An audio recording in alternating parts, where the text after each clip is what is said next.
Good afternoon, good evening, and hello. Welcome back to another edition of 15 Good Minutes. This is Coach B hanging with the A-Team. Freddie, how are you today, buddy? Hey, man, I'm doing well. Trying to stay cool. Good luck with that, my friend. JR, what's up? Ain't nothing, man. You know, we recuperating from that Yankee trip, man. Kind of tired. Got to get my, remember I told you I was going to bed at 2 o'clock, 2:30 in the morning. By choice. Yeah, sir. So, what I wanted to do today, since we didn't get together last week, is kind of just wrap up what's been happening in the NBA with regards to some of the trades that have taken place, and then I'm going to get you guys' opinion on just the top 5 folks that went in the first round of the NBA draft. So, starting off, Phoenix obviously traded Chris Paul, Landry Shamet, a couple of second-round picks to the Wizards for Bradley Beal. Just looking at Bradley Beal, Devin Booker, Kevin Durant, any initial thoughts on what that team can do differently next season? I know it's early, you know what I mean? But what were your initial thoughts on how Phoenix landed? Start with you, Freddie. I thought on paper, those 3 names, oh, wow, that's a nice matchup, right? But all 3 players have injury history, right? Then I focus on the bench, right? In this culture of the NBA, there's not a lot of guys that's willing to come in and take the veteran minimum just to go play with guys, right? So initially my thought was, okay, when I saw the trade, I was like, okay, DeAndre Ayton is on his way out the door. But then I saw yesterday, we're planning to keep him, which makes sense. So it's like, how do you round out the bench? You traded away draft picks to get Durant.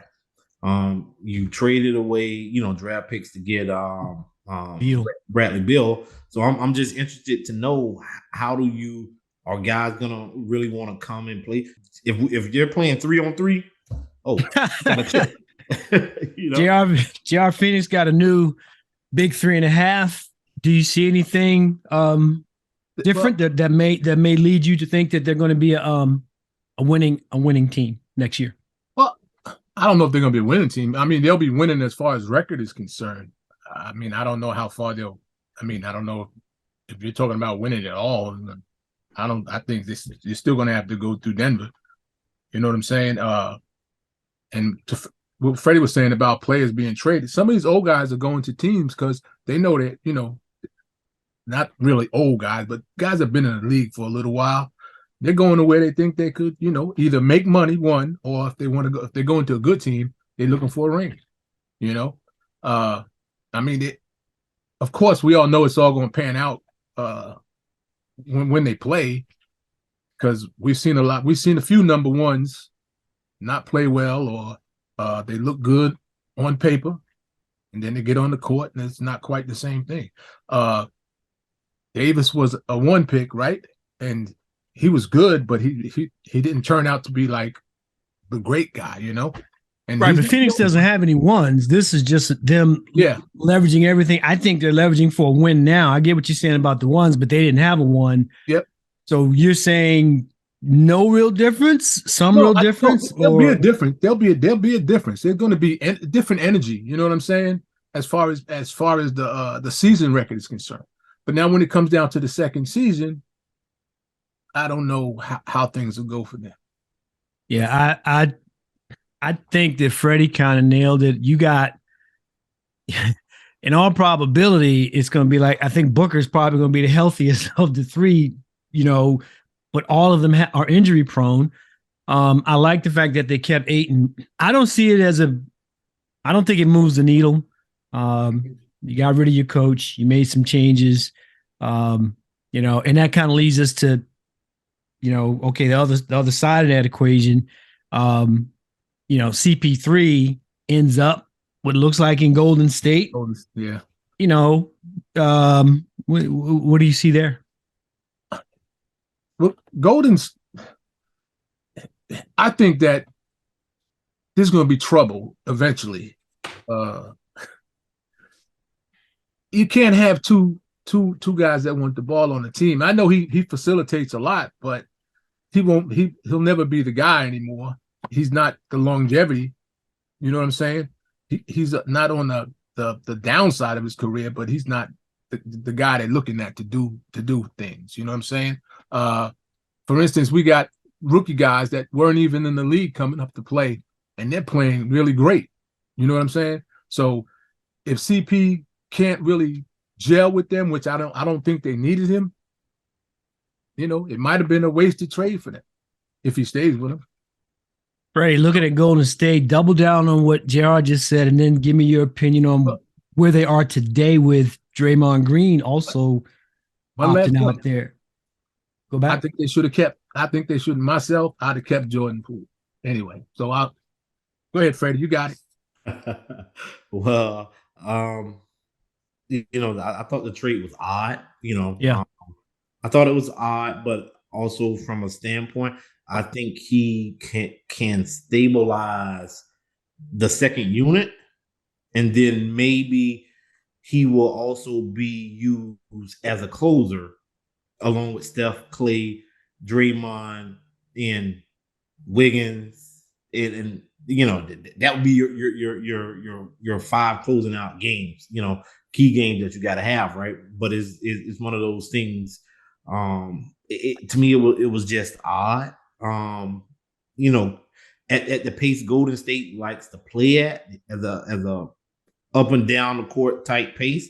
CP3 at this stage in his career, he's not an up and down the court type of guy. So I'm interested to see how it plays out. Again, if you play some street ball, it's good. I mean, Freddie got all the winners today. He got the 3-on-3. He got the street ball.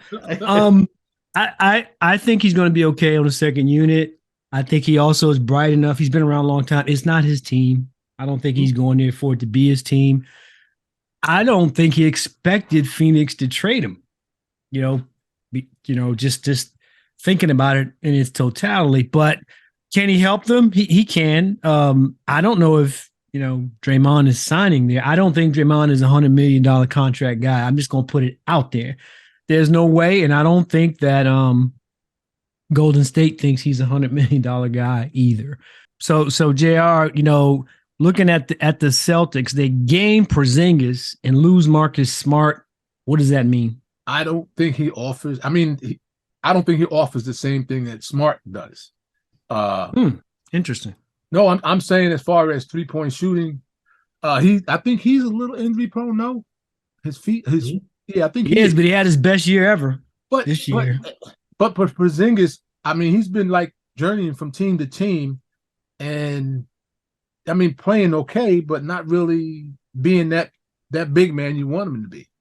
You know what I'm saying? He's not a post-up guy. I don't think he ever was. Yeah, but you 7 foot 100. You got to do something in there, man.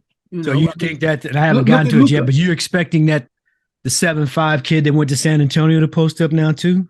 Well, no, I'm not expecting him to post up, but he's got more skill set at a younger age. But he's still 7 size. I just want to make sure that you're not going. I know the old school thinking if you're 7 foot, you got to be in the post, but the NBA is just a different place now in terms of what these guys are doing. Freddie, does Boston get better with this move? Worse or stay the same? I actually think they get better, to be honest with you. I think it means, and let's just be honest, it's a 1-year rental. He's on the last year of his current deal. Boston is in a win now mode. I think Jaylen Brown, is he a free agent? I would like to think that you're gonna lock him up, pay him, if he wants to be back there. But when you got him, and I think you got is it White, and then you still got Malcolm Brogdon that should have been traded, but he didn't get traded because he had some sort of health issue. And then you have the other kid, the young kid Williams, and I don't know what the situation is with Al Horford. I absolutely love it if you have Porzingis healthy, Williams. Which Williams are you talking about? The big guy, right? The big man. Yeah. Not Grant, but correct. I actually like it because it adds a certain, he can stretch the floor. You can mix match it, and you can play teams how if you run into Miami again and they still want to go with all these damn guards. Guess what? You can pull Porzingis out to the and I actually like it. I mean, you hate to lose Marcus Smart because of that fire and that passion, but it's a win now mode league. Again, but we say this all the time. Injuries notwithstanding, I think Boston immediately got better. Williams is a beast down low, so consequently, I don't need Kristoff to be down there. I need him to stretch, and you're gonna respect his shot. Mm-hmm. So you're not gonna double down on the big, right? You got Tatum and Brown out there on your wings. Some really good pieces, and White and a couple of others. I think it elevates them almost immediately to the, again, they're always in the top three, of the Eastern Conference. I think they're pretty strong. I do think you're right, though, JR, in the sense that while Porzingis is injury prone this year, he crushed it. His best year ever playing for Washington. And I think it's important for him to have a good year in Boston because, like Freddie says, his last year on this particular deal, he can really leverage himself contractually if he's an integral part of them, say getting to Eastern Conference Finals, if not, further. Our man from the Yankees. Who's Judge? In what way? What is Aaron Judge? I missed that. I'm sorry. No, I said do well as in Aaron Judge, what he did, before his deal. Remember, it's a contract. League. It's a contract year for the big fella, right? Yep. And, it's going to be interesting to see what he does. All right, pivoting quickly. Last thing I got is, they had the NBA draft. I didn't see anything that surprised me. I'm going to start with you, JR. So, Wembanyama obviously went to San Antonio. Any immediate thoughts there? No, not really. We all knew that was going to happen. You know what I'm saying? So. Yeah.